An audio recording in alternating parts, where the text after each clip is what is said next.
Good morning, everyone. It is Friday.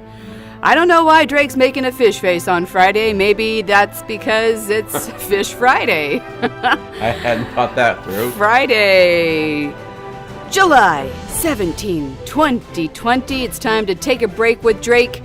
It's America's Bible teacher, ready to bring you some handy-dandy facts from the Bible. Take a break with Drake. Yes, Jesus said, take the gospel into all the world and know this for sure, I am with you always. Well, I was kind of raised on that verse, and today I'm going to talk about how light has shined in a dark spot on earth, in a dark place, and it's lit the place up. Winter 2002, 2003. When you're in Los Angeles, winter means a whole different thing than when you're winter in Juneau, Alaska. But it was winter, it was Los Angeles, 2002-3, January 2003. And I met one of the most prominent surgeons, doctors in the state of California. He had just been voted California Physician of the Year. And his wife's, parents of... Good morning, Elisa. Hi, Elisa. My grandparents had led their extended relatives to Christ in Vietnam 30, 40 years prior. And they still knew each other. And, well, my grandparents were gone, but my parents knew. And anyhow, but we talked, and he said, hey, I need a chaplain for my traveling mission team this summer. And I thought, explain it to me. And we did. So anyhow, I went as his chaplain summer 2003. 17 years ago, right now, I was there. And by the way, 346 years ago today, Isaac Watts was born. And he lived 74 years. I'm just going to grab this from you. 4 months. Unashamedly just stealing the keyboard. He lived 74 years plus, but one of the greatest hymn writers of all time, born today in 1674. But anyhow, so 17 years ago, right now, I was in Vietnam with this traveling medical team. I'd never been involved in such a detailed, massive endeavor in my life. I'd been on mission trips for 22 years, and but this, everybody was assigned two 70-pound checked baggage things. I don't know how this plane gets off the ground. And we had two massive carry-ons. Everybody had 4 pieces of luggage. There were dozens and dozens of us. A full chartered bus wasn't enough to get us to the airport. We land in Vietnam. We're going through customs, and oh my, Christianity was against the law in 2003. Proselytizing. Still, yeah, and you can't share, you can't talk about it. No Bibles, no Jesus, no crusades, no wearing crosses. There were Christians in Vietnam, but you just couldn't go and advertise Jesus about it. So, yeah, they started jailing pastors in 1975 when the communists had won. So we're going into territory where they don't exactly meet you at the border and go, Jesus, well, come on in. It's not like that. But we go in, and we're allowed to wear this logo, a cross and a flame about the salvation of Christ and the Holy Spirit of Christ. We could wear that, but just couldn't talk about it. So we set up clinic on the first day, and we have surgeons and pharmacists and optometrists and nurses, nurse practitioners, physicians assistants, med students. I think the biggest trip we went on was 102 of us or something like that. It was just huge. It's like one of the numerically largest traveling medical projects in the world. Most people, a lot of them from California, so we're going 7,000 something miles, and going into Saigon, going into Hanoi. The focus is on north, by the way, when they go these days. Can't go this year because of this the pandemic.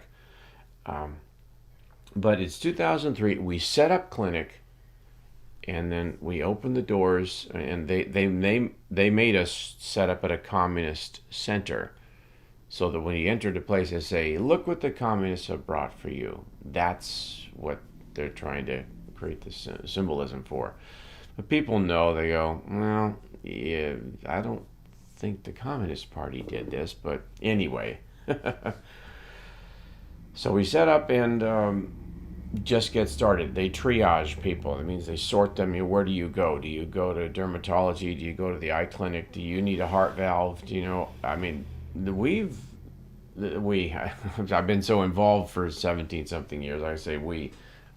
They've trained 2,400 professionals, local professionals, so trained them in emergency medicine, trained them in even skin grafting. I heard a story of the day they trained skin grafters how to do skin grafting. They had no idea that this was possible. There were no skin grafters in Vietnam because it hadn't been done yet. But they trained them how to do that, and these young surgeons are watching this process, and they're weeping, and they said, "You can do this? This works?" You know, just a Christian doctor sharing with those that don't know. It really was something else. So I'll just tell you something right away about how it works. We would find out who needs eye treatment, and they would go to the eye clinic and work their way to the front of the line, and they'd get fitted for glasses. And these people were so rural that when they get older, they don't think something's happening to their eyes. They think something's happening to the world. The world is getting fuzz on it. I mean, we are a long way from everything that we think is familiar, including a Coca-Cola sign or whatever, or a Chevron oil sign or a pilot station. I mean, we're a long way from anything familiar. So they fit them with glasses, and they, whoa, it's really something to be there. They have no idea what's coming, but they know these people that arrived with all this equipment and came so far, and then some of them look kind of funny, like me, and fed them with glasses, and they say, "Okay, can you see? Well, can you read?" And we put a Bible in front of them. Now, you can't say, "Here, this is your Bible," but so it's an eye test. And so they start reading, and they say, "And Jesus, I can't believe I can read this. And Jesus came walking across the lake. He walked on the water." And is this a true story? "Oh yeah, it's a true story. Keep reading." And then they go, and then when he reached the boat, "What is going on? Who is this guy? Where is this guy? Is this guy a real guy?" "Oh yeah, he's a real guy." "Well, where does he live?" "Well, just keep reading." "Okay." "He came walking on the water, and when he approached the boat, he told them, 'Peace, be still, it is I.' And then he got in." Wait a minute. Where does this guy live? What? You've never heard anything like this. Where does this guy live? "Oh, he lives in Vietnam." "He lives in Vietnam." About then, a guard comes in. A local communist guard comes in and just sees this going on. "Hey, we told you no Bible reading, no proselytizing, no praying, no evangelizing. We told you." And he said, "Well, this is an eye test. This is the eye clinic. This is an eye. We're seeing if he can read or not." Oh, okay, I'm sorry. So he backs away and lets the person keep reading. And he says, and then Jesus got in the boat and said, I got to meet this. The guy lives in Vietnam. I got to meet this guy. I said, "Oh, well, but by the way, how come I've never heard about this guy?" And we point to the guards and say, "Well, they don't really like this guy." "Oh, I don't care. I want to meet this guy." And we point to a local pastor down at the end of the hallway. A local guy. He's incognito. He's in surgical outfit. He looks just like a medic at a hospital. I said, "That guy right down there, knows this Jesus Christ. He knows him personally. He does? He says, yeah, he'll introduce you to him if you want. He says, well, yeah. He gets his new glasses on and just tears down the hallway like a little kid. Grabs him and says, tell me about Jesus. I want to meet Jesus. Where is he? Let's go meet him. He says, well, we can meet him right here, right now. And, oh boy, the timing, the weaving in and out of the guards. It's like playing Capture the Flag. It's so intense. It's so exciting. It's so, oh my goodness. It's really neat. But we saw people like this. I would fundraise for this when I was traveling 2002, 3, 4, 5. I would fundraise for this mission. I don't know Vietnamese, so I'm not a whole lot of use. I mean, I can take blood pressure. I can get water. I got trained. I can jump in on surgery and hand them the blue one, the number 7 scalpel. I can do stuff like that. But I don't really know Vietnamese. I don't really know medicine, so I would fundraise for this, and it felt very useful to me, and travel and speak about this a lot. But so anyhow, I've been very involved. But then something happened in 2004. Now, a big band of Christians show up, and we leave just an entire swath of villages healed, blessed, changed. Some of them would just quietly and they would start home cell groups, and didn't mean to subvert anybody, didn't mean to go phooey on anybody. Oh, forget about, Ho Chi Minh's the devil. Don't talk like that. Tell them what they need. They need their pain taken away, and they need to meet a Savior. So we would do that, and then an email was circulated throughout the country that said, caution, medical people are here from the USA. They would say that we were mocking their government, their system, their people. We were slandering Ho Chi Minh. We didn't badmouth anybody. And they told us to keep it down about evangelizing, so we kept it down. And because of that, they let us farther into the entire country. That was kind of different. Talking about Jesus less. Let us share Jesus more. So 2004, I'm on this trip, and pediatrics yells to me, Pastor Drake! I'm like, what happened? And I run to pediatrics, and the head surgeon says, this child is dying. It's going to be dead in a minute, 2 minutes at the most. I cannot have a dead baby in pediatrics. I'm thinking, well, what do you want me to do with the child? I just picked them up, and they said, take them out and go put them in the ambulance, because at the point of death, something happens, and I don't know what goes on. So I carry them out. I'm carrying a dying child. I've never done this in my life. This child is 7.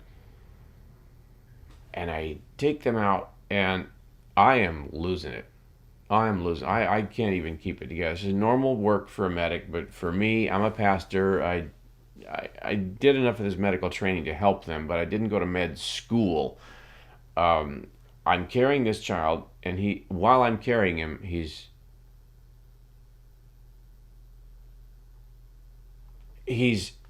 dying in my arms. And I am weeping. I'm weeping like I'm at a funeral already of a loved one. It was overload, shall we say. So this child is dying, and I walk right by this doorway. Now remember, an email was sent. I'm talking about the timing of God here. The email was sent across country. Caution, phony doctors, people here subverting our country. They're presenting themselves as medics. Word reached Parliament in Hanoi.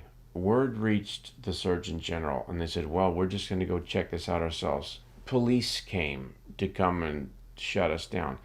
And their very first impression of a Christian at work was seeing me, because they reached the doorway, and I walked right in front of the doorway, going from pediatrics to the Hearst, which really was a morgue. You're talking about, you said you're going to an ambulance, which was a hearse. Yeah, but this is... Yeah. they just tell them, well, take them, don't talk, well, he's going to die. And they don't say that. Just take him, and they'll take him to the thing. And It was okay because you didn't know the word die in Vietnamese anyway. Yeah, so So, I take the child and hand the 7-year-old to their mother. I put a hand on her shoulder and I says, you take care, God bless you. I knew how to say that in Vietnamese. And she's, oh, thank you, doctor. I looked like a doctor. well, because you're wearing scrubs. And yeah, it's because I look like a doctor, that's all. But while I walked in front of that doorway, the Surgeon General and a new fleet of communist police had just showed up, and they watched me carrying a dying child, and I'm weeping, and they thought, Americans care about our children. Wait a minute, I've never heard this before. What's this stuff about the mean American soldier and the mean American and the Americans are here to kill us? No. And then they stopped and looked around, and surgeries are going on, and the dental clinic's in full speed ahead, and people are leaving the dental clinic. Oh, thank you. Come on, they thank you. Oh, come on, my teeth feel so much better. And they get blessed, and they get a little balloon, and the kids were happy, and someone had a new knee because we injected some gel into their knee, and they could walk again, and mom can see again, and the toothache is gone. The blessings by the hundreds and hundreds every day. It's overwhelming to open the door on this clinic every day and look out and see 700 people just clamoring to get in. Sometimes I would get very emotional just seeing that, because it was like Jesus landed on the shore of Galilee, and he was moved to tears, and he wept because they were like sheep without a shepherd. Somebody guide these people. Somebody help these people find their destiny. This is Jesus, the man who is their destiny, saying this. And I would look out and I would see just hundreds of people clamoring to the front, and their eyes are so hopeful. And I never got used to it at the end of the day, because you've got to put a number cap on it. You can't just go and go and go and go until the doctors are wiped out, because then they can't function the next day. So I'm kind of hospital coordinator. Over here, we need they need water. Hey guys, we need more gauze in surgery. Surgery needs more gauze right now. You were a gopher. It was a gopher. I was running for everything, and I once told the head surgeon, I said, man, I love these people. He says, Pastor Drake, they know. They can see it in your eye. They know you love them. I said, they do? He says, oh yeah. I hear the whispers that you love them, and so I'm sharing the love of Christ. And what does it say about love? Love never fails. And this whole Southeast Asia, I mean, they had a primary goal of wiping out Christians by the millions. And I'm in Southeast Asia helping coordinate at a Christian hospital, and it was quite something as the light was getting into the darkness in a way it hadn't for a while. So I take this dying child in front of this doorway, and their faces just fell. They said, they love our children. What was it, Jane Fonda? We're trying to kill all the Vietnamese children? Because they believed that line, by the way. And they taught it in their schools. And they would say things in their schools. Okay, if you have 5 American soldiers and you shoot 2 of them, how many are left? 3. Very good, children. They would actually say that. And locals have told me this. And said, we need to change our ways, because they probably have done some reform now since then. that was that was a long time ago. But that is a crazy way to teach math. Yeah, that was in 2004. So the Surgeon General sees this, stays with us for the week, and back on Friday, we're back in Hanoi. My wife and I actually toured the Hoa Lo prison. They called it the Hanoi Hilton. And we've met people who have been imprisoned there. We've met people who have broke out of there Boy, that story made my skin crawl.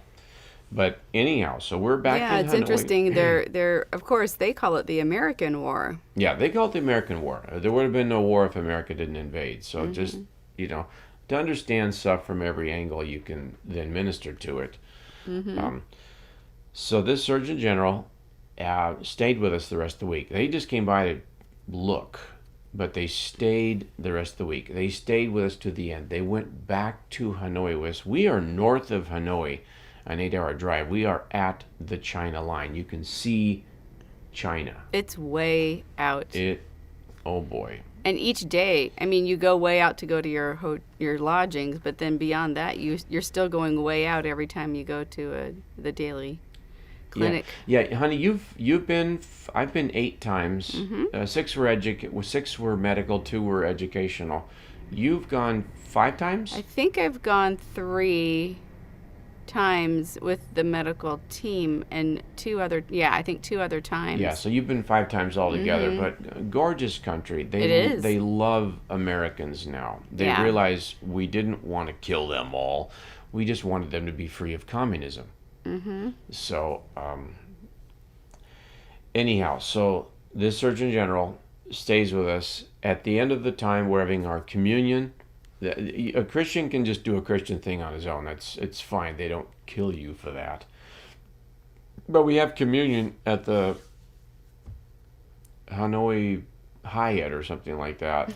And I don't know if it's exactly called that, but yeah, it's still pretty amazing accommodations. it's beautiful accommodations. Yeah. But we're having a communion service, and the Communist Surgeon General wants to be with us for that too. Some of the guards were like, we're planning on having communion. this is a very Christian thing. Yeah. They join us for the service. They testify, and they said, I came, testimony time, a little message, a little song, and testimony. And the Surgeon General of Vietnam said, I was told about you guys, so I had to go check. I needed to just verify, and I realized the love that's in your heart is a love that this country needs. Guards came up to stop you from doing anything Christian, and we realized Christianity is not the problem in this country. The treatment of Christians is what's wrong in this country. I talked to local Vietnamese pastors who were put in prison in 1975, and I am not going to gross you out with the treatment that they had. Oh, it is the bottom of the worst that you could ever do to another human being. Yeah. And this was done to countless pastors and Christians in Vietnam, 1970s, 75 on. And the Surgeon General continued, they said, I realize that the treatment of Christians that is inflicted upon them, that's the criminal activity in this country. It's not the Christians. I am going to go to Parliament. When I can go to Parliament and I can speak, I have the floor. When I speak, they listen. And I'm going to tell them what I saw all this week. And I'm going to tell them about the love in your heart. We can't even help our own neighbors. And you have traveled thousands of miles and crossed the ocean and brought thousands of pounds of equipment and gifts and love and surgery and skills, and you just share, you just love. You're taking our pain away. And we need to just let you do that. So I'm going to tell the Prime Minister, I'm going to tell Parliament, change the Constitution. Take Christianity off the criminal list. That needs to happen. This was July 2004. In November 2004, it's a husband and wife team. She has the position, but it's a husband and wife team. They do everything together. They're like Bob and Elizabeth Dole of Vietnam. Older people remember that name. Yeah. They addressed Congress, Parliament in Hanoi. They changed the Constitution. And, when the decision was made to do this, I was standing right there, 4 feet away, where they're talking. And then they told me what was a big conversation. They said, well, they want to change the Constitution because letting Christians in is what this country needs to do. And so they did. And I saw, Church Around the World, Church Bulletin, November, 4 months later, it says, news from Vietnam. Christianity has been taken off the criminal list. The Constitution has been adjusted to allow for Christian activity and for Christian churches. I show Serena, look at it. Look at this. It was amazing. Mm-hmm. It was just amazing to see that. I was beside myself. I felt like Forrest Gump. I was there when they changed their mind. And I just actually met the people. I was standing right there when it happened. I felt like a Forrest Gump missionary. I don't really know how I got there, but I saw history take place right in front of me. It was just astounding. We operated on a police chief who came into the clinic, and I'll end with this, and we're going to talk about a movie that comes out real soon here that you today. It comes out today. Only. Today only. We operate on the chief police in the northern province, and this guy's scared to death as big, mean, white surgeons hunch over him with razors and clamps and needle. He's shaking like a leaf. I take his hand. I said, "Hey, we're here so that your pain stops." And he goes, "Oh, okay." Now, he'd been told for decades that Americans are mean, and we're not. So we take his pain away, and this procedure that's supposed to be 5 minutes takes an hour and 45 minutes. And he said, "You know something? You guys prayed during the surgery, and I think it was God that got us through." He says, "I need to stop hating Americans. I need to stop hating God. And by what else should I?" And goodness gracious, just miracles. They happen by the thousands. You can look at this and just get the latest updates. The website is gsmdm.org.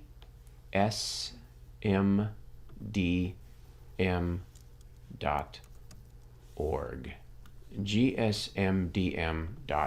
Good Samaritan Medical Dental Ministry. gsmdm.org. Oh, just so tiny here. Yeah, well, they can see. That's good, hon. Yeah. So gsmdm.org. And again, we've watched the light. I mean, they're in the midst of still doing things. So even though it's travel access is limited, this year, yeah, there's still people who need medical care in Vietnam. So they've been working on building a clinic. Yeah, and they're doing that. So yeah, and hopefully we'll get an update from one of the board members. Oh, yeah, we do. One of the executives is going to be a guest here soon. Yeah, but in our final 2 minutes here, Serena, the movie today. So the movie today is, well, first of all, before we jump to that, I wanted to share the book cover from the book that that's so tiny. Look how tiny that is. So we published a book about Drake's grandparents, Love Poured Out for Vietnam, and you can read that, and it's everything prior to 1975. Yeah, this is 1925 to 1975. My grandparents were there 50 years. Trina, as you see, is the author of this book. She sat bedside and tended to grandfather while he was dying in 1984, and she just wrote while he talked. It really was amazing. It's basically all told in Drake's grandpa's voice. Yeah. And the audio. This is up at the audiobook is done. They're all at the website. Well, at 7streamsmethod.com. They're all at draketravis.com as well. So you can check those out at draketravis.com. Also, the event coming up for today is make sure I'm hitting the right one. It's hard for me to see, Drake, because these words are so tiny. Here we go. Maybe this is it. Ta-da! I found it. So today only is the final part of the Red Sea Miracle Part 2. So if you've seen Part 1, if you haven't seen Part 1, you are able to see it. And I'm trying to see if it shows it here. Yeah, you can. Yeah, you can see. You can see both films. It's a long, it's a commitment, but I think that you get the access, and between now and the 23rd, you're able to watch these two movies, or just the one movie if you have already seen part one. This is about the Exodus, and they discuss the validity, the veracity of the Red Sea miracle. Yeah. So, and where did it happen? So it's scholars. It's a documentary, so it's not. Yeah. It's a documentary, and then it infuses some reenactment, sort of actors that are doing reenactments in the midst of the documentary. Mm-hmm. We were on the east bank of the Red Sea. We sure were. North of Eilat in January, and we were standing where the Israelites came up and came in. It really came up and landed in Midian on the Arabian side. It's an astounding. We really urge you to catch this today. Yeah, definitely catch it. We've got our tickets, and the best thing to do is go to patternsofevidence.com, and there's a link there to take you to the ticket ordering platform, because the link is like a crazy long link. So go here, and it's going to be amazing to get the full story on how they did this one guy, Timothy Mahoney, did a research for many years, looking and interviewing many people to discuss about the Red Sea miracle. Cool. Hallelujah. The Lord is with you this day. The Lord is with you always. Call his name, and the power of heaven is right there on the tip of your tongue for calling his name. Bless you this day. Amen.